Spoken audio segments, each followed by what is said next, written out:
ఊర్లలో తిరిగే కుక్కలు కూడా ఇప్పుడు నేను సింహాని అని చెప్పుకొని తిరుగుతుర్రు. 60 సంవత్సరాలు పరిపాలించిన కాంగ్రెస్ ప్రభుత్వము తెలంగాణ రాష్ట్రాన్ని ఏ విధంగా ఏ స్థానంలో ఉంచారో అందరు ఎరకనే.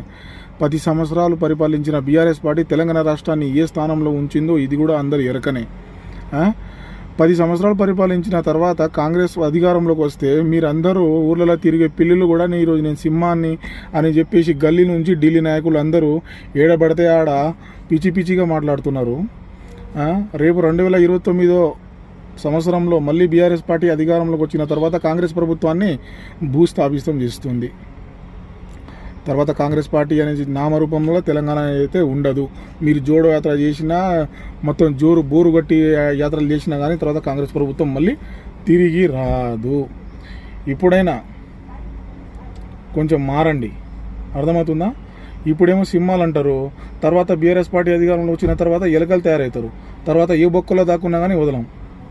అర్థమవుతుందా?